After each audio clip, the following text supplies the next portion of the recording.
Hello नमस्कार साथियों, कैसे हैं आप लोग। आशा और उम्मीद करेंगे कि आप लोग अच्छे होंगे, स्वस्थ होंगे और जबरदस्त होंगे। तो चलिए, आप लोगों को भी पता होगा कि बिहार में अभी पूरे बहार और बवाल दोनों हो रहा है। बिहार में क्या हो रहा है, बवाल और बहार दोनों हो रहा है। तो इसके रिगार्डिंग हम आपको एक वैकेंसी के रिगार्डिंग कुछ सूचना आप तक पहुंचाने की पूरी प्रयास करते हैं। आप लोग थोड़ा दिल थाम के बैठिएगा तो हम इस पूरे वैकेंसी के एक एक कितना पोस्ट है, कब से मतलब फॉर्म फिलअप होगा, क्या सिलेक्शन प्रोसेस होगा, सिलेबस क्या होगा, रिटेन में क्या चीज का जरूरी है, कैसे क्या तैयारी करना चाहिए, पूरे चीज एक एक बात पे अच्छा से और बारीकी से सरल भाषा में आप तक डिस्कस करने की यह वीडियो आप तक पहुंचने का पूरी हम लोग प्रयास करते हैं। तो चलिए हम बताते हैं आपको साथियों, यह बताते हैं कि Bihar police constable new vacancy update 2022।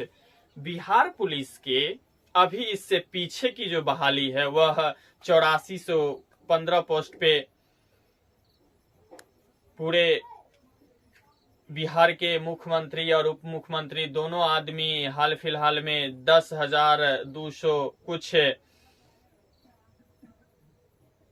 सिपाहियों को नियुक्ति पत्र प्रदान कर चुके हैं। तो अब सीधा सी बात आ रहा है कि कोई भी बिहार का अखबार हो उसमें फ्रंट पेज पे आता है कि बिहार में सिपाही की बम्पर बहाली की आने की संभावना है। बिहार में बम्पर सिपाही बहाली की आने की पूरी पूरी संभावना है, जो तकरीबन आज 10 दिन से लेके अभी तक यह मुद्दे पे मुद्दे बात चल रही है। बात इसलिए चल रही है क्योंकि सरकार पूरे मूड में चल रही है कि कम से कम 10 लाख तो युवाओं को रोजगार सरकारी देना ही देना होगा, क्योंकि उसके रिगार्डिंग कुछ उनका अपना मामला भी है।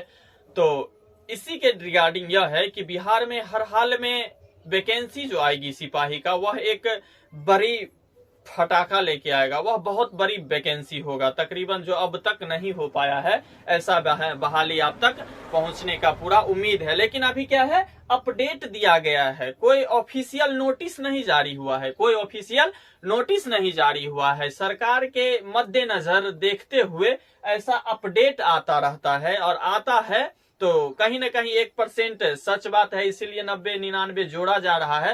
हर एक अखबार के फ्रंट पेज पे हम पहले भी बता चुके हैं कि इसका मतलब कुछ ना कुछ मेंशन किया रहता है। तो चलिए हम बारीकी से बात करते हैं साथियों। तो यह है कि टोटल पोस्ट की जो संख्या होगा ना, वह होगा 12,800 से प्लस। कितना होगा पोस्टों की संख्या? 12,800 से प्लस पोस्ट पे वैकेंसी आने की पूरी संभावना है। संभावना है, यह कन्फर्म नहीं है। क्या है यह? संभावना है। यह क्या चीज है? संभावना है। 12,800 प्लस पद पे क्या है? वैकेंसी आने की संभावना बन रही है। यह भी संभावना बहुत जल्दी आप तक हम पूरे डेट के साथ लेके आने की सबसे पहले आप तक पहुंचाने की जरूरी समझूंगा। इसमें जो फी लगेगा ना साथियों, फी ये सब पूरे चीज सेम रहेगा, आज है या कल आवे, पूरे प्रक्रिया सेम रहेगा जो हम आप तक बताएंगे। लेकिन सीट के लेके और डेट कब से अप्लाई होगा, इसमें थोड़ा मतलब सामंजस्य नहीं बैठ पा रहा है अभी किसी का। फी जो होगा वह जनरल, बीसी, ईबीसी और अदर स्टेट। बिहार में एक तो वैसे बेरोजगारी भूखमरी पैदा हो चुका है, अब दूसरे स्टेट का भी मौका दिया जा रहा है कि अदर स्टेट का भी बच्चा क्या कर सकता है, बिहार सिपाही में फॉर्म फिलअप कर सकते हैं। तो इसमें जनरल, बीसी या ईबीसी, केंद्र में ओबीसी चलता है लेकिन राज्य में बीसी और ईबीसी जो चल रहा है, इसमें अदर स्टेट का भी है। इसमें जो आपका पे जो होगा ना, वह 450 रुपया ओनली पे करना पड़ेगा। अगर आप फॉर्म फिलअप करते हैं तो कितना रुपया पे करना पड़ेगा? 450 रुपया आपको फॉर्म फिलअप करने की चार्ज है। ठीक है, उसके बाद बता रहे हैं साथियों, एससी और एसटी का मात्र ओनली कितना है? 112 रुपया। एससी और एसटी के जितने भी छात्र और छात्राएं हैं उसको कितना रुपया पे करना पड़ेगा? ओनली 112 रुपया पे करना पड़ेगा। कितना पे करना पड़ेगा? 112 रुपया पे करना पड़ेगा। ठीक है, उसके बाद एज जो है, ये जो है 18 से 25 वर्ष। एज कितना है? 18 से 25 वर्ष। सरकार की ओर से यह सूचना दिया गया है कि एज जो होगा ना जनरल का, वह होगा 18 वर्ष से लेके 25 वर्ष के बीच में जो भी इच्छुक अभ्यर्थी हैं वह फॉर्म फिलअप कर सकते हैं। लेकिन सरकार की एक और रिगार्डिंग में यह दिया गया है कि अगर आप बीसी हैं और ईबीसी हैं तो आपको 2 वर्ष की छूट मिलेगा। अगर आप इस राज्य का एससी एसटी है तो यह 5 वर्ष का छूट मिलेगा। लेकिन हाँ, एक बात और है, जरूरी बात जो हम बताएंगे अभी, वह यह है कि अगर आप अदर स्टेट से एससी हैं, एसटी हैं, बिहार से अगर फॉर्म आप फिलअप करते हैं तो यहाँ आप जनरल माना जाइएगा। क्या होगा, जनरल में आपको घोषित कर दिया जाएगा। अगर आप दूसरे स्टेट से बिहार का फॉर्म फिलअप करते हैं तो ऐसा हर एक राज्य में ऐसा नियम है कि अगर आप दूसरे स्टेट में जाके फॉर्म फिलअप करते हैं, अगर आप इस स्टेट का, जिस स्टेट में आपका मतलब निवास करते हैं, उस स्टेट में अगर आप एससी हैं, एसटी हैं, उसका कोई फर्क दूसरे स्टेट में नहीं पड़ेगा। सरल भाषा में जानकारी आप तक पहुंचा रहे हैं। बीसी और ईबीसी का 2 वर्ष का छूट मिलेगा, वही एससी एसटी का 5 वर्ष की छूट मिलेगा। लेकिन किस विद्यार्थी का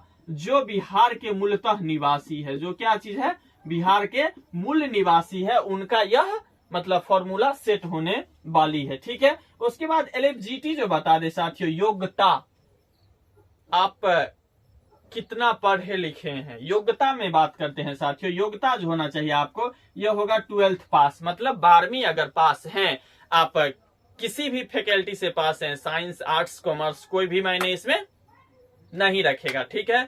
उसके बाद 12वीं पास में अगर आप 3rd हैं, 1st हैं, 2nd है, कितना भी नंबर है, अगर आप पास हैं, यहाँ साफ साफ लिखा हुआ है कि 12th पास मतलब पास। अगर आपके पास 150 भी मार्क्स है तो फिर भी आप इस फॉर्म को फिलअप करिएगा। ठीक है। उसके बाद है आपका सिलेक्शन प्रोसेस। सिलेक्शन प्रोसेस, ये जो बात है, यह को भी बहाली आएगा, कितना भी पोस्ट पे आएगा तो सिलेक्शन प्रोसेस वही रहने वाली है। ठीक है।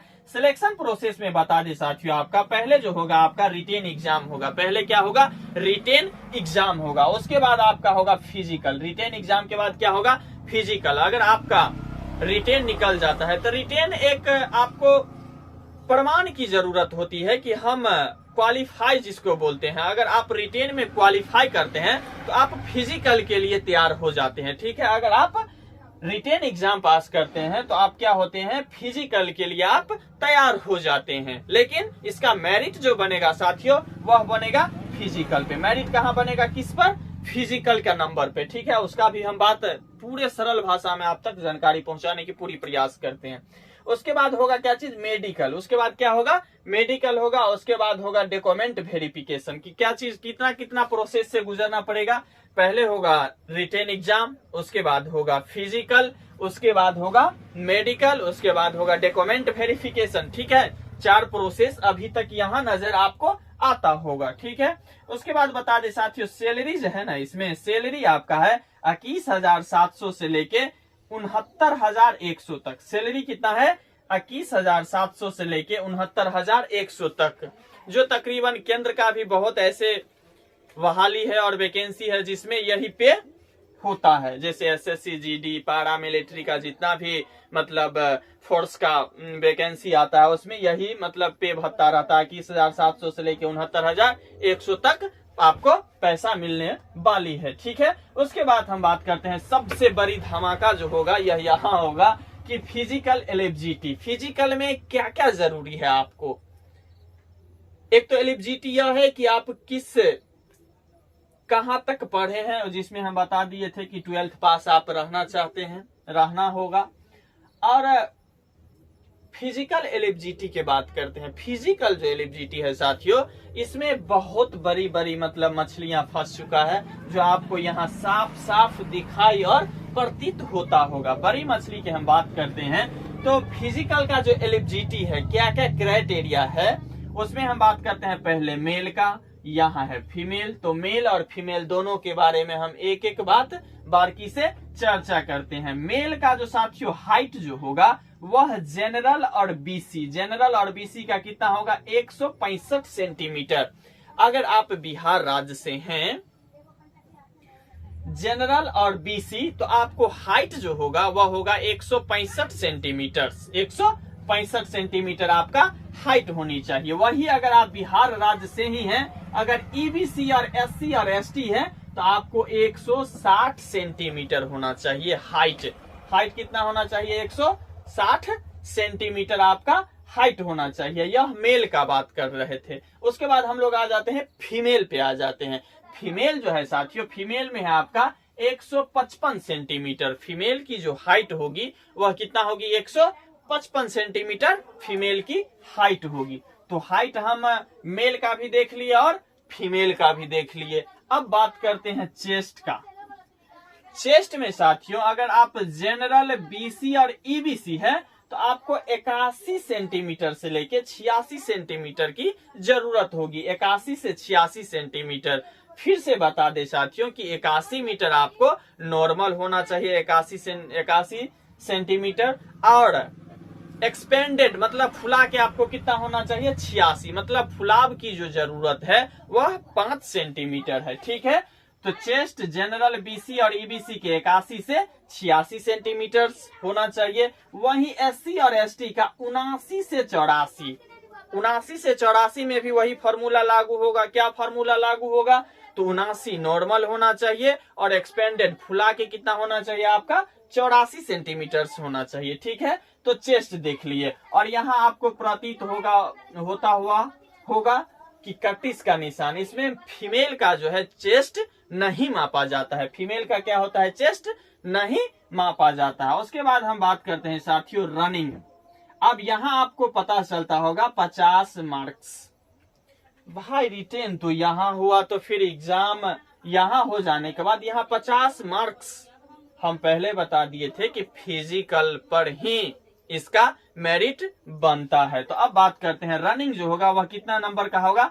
50 मार्क्स का रनिंग होगा। रनिंग जो होगा वह होगा 1600 मीटर 6 मिनट में। मेल का बात कर रहे हैं। रनिंग जो होगा वह 50 नंबर का रनिंग होगा। कितना होगा? 1600 मीटर होगा, 6 मिनट में होगा। ठीक है, वही फीमेल का बात करते हैं तो 1 किलोमीटर होगा 5 मिनट में। 1 किलोमीटर कितना मिनट में?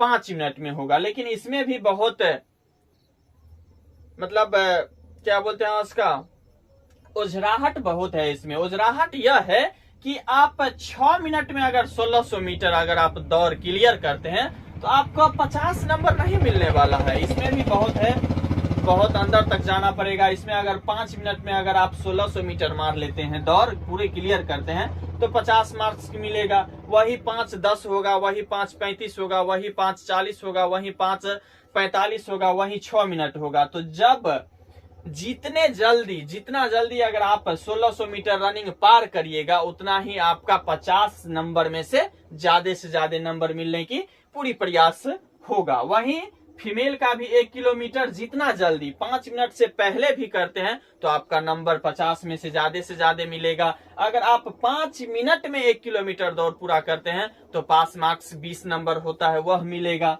उसके बाद हम बता दें साथियों कि गोला फेंक जो होगा वह 25 नंबर का होगा। गोला फेंक क्या होगा? 25 नंबर का होगा, जिसमें 16 पाउंड का गोला आपको 16 फीट फेंकना होगा। 16 पाउंड का गोला आता है, एक आ जाएगा आपके हाथ में ऐसे, और इसको ऐसे करके फेंकना होता है। वह 16 पाउंड की गोला होता है जो 16 फीट फेंकना होता है। वही फीमेल का बात करते हैं तो 12 पाउंड की गोला होता है और 12 फीट ही फेंकना होता है। मतलब 12 पाउंड का गोला 12 फीट फेंकना होता है। ठीक है, इसमें भी 25 मार्क्स की बात हो रही है।